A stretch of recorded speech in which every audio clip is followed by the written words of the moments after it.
My name is Barry Walsh, and I'm the co-owner of Buffalo Barry's Indian Art, and my daughter Anna Walsh is shooting this video.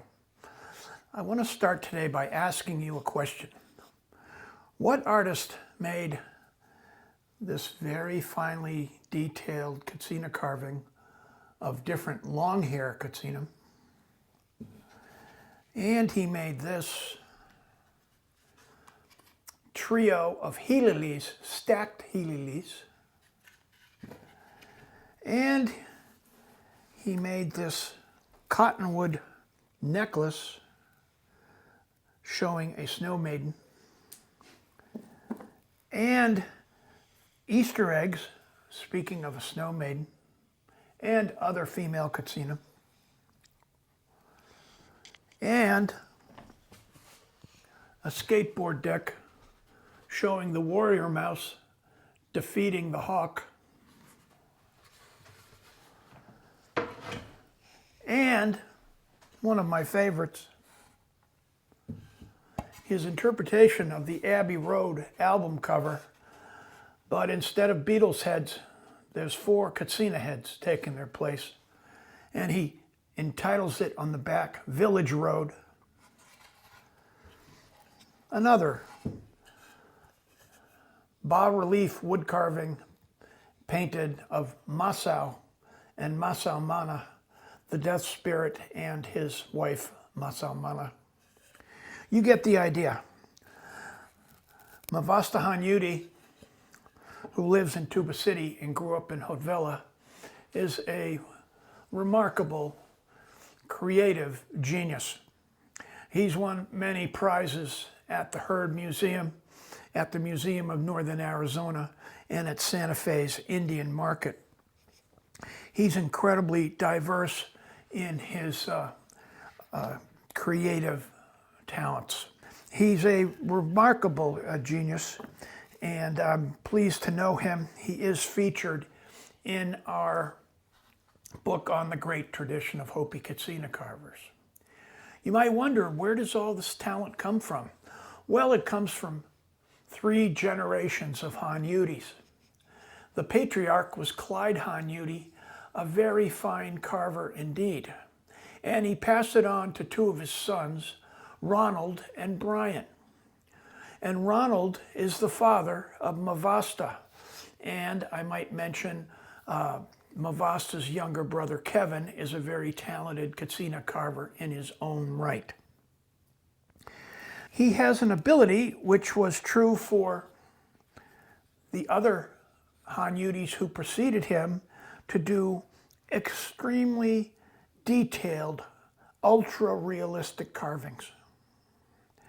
And this is a fine example of that. 6 different long hair Katsina on a common base.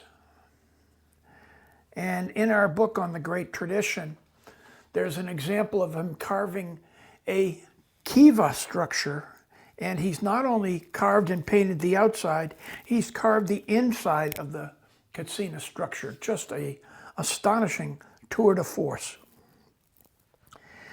He has a sense of humor, as shown in the Beatles carving, and he often comments on pop culture themes and gives them a Hopi twist.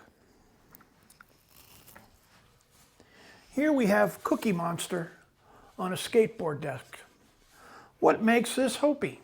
Well, it turns out Cookie Monster is eating the kind of cookies that the real Katsina give out at dances or ceremonies. And he's put down in the bottom 1906 Haute-Villa, when Haute-Villa was established after the famous split. That's when the villagers moved from Arayavi, who were considered resistors, and established a new village of Haute-Villa, which is where the Honyouti family is from.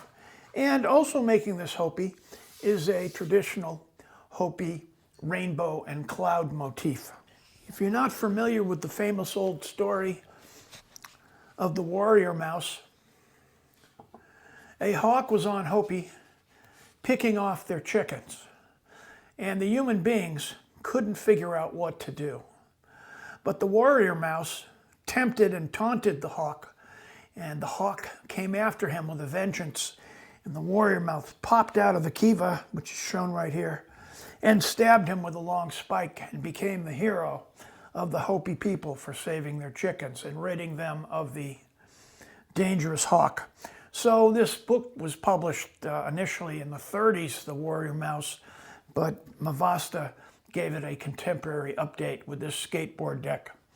And these decks have been in various shows in northern Arizona, including one at the Museum of Northern Arizona. He's had a number of decks in those shows. So I'm very pleased to know Mavasta, to acquire his work with some frequency. He is also involved in a line of clothing. So he just goes in so many different directions. So I hope this intrigues you and causes you to pursue an interest in Mavasta's work, because he certainly deserves it. Thank you for listening.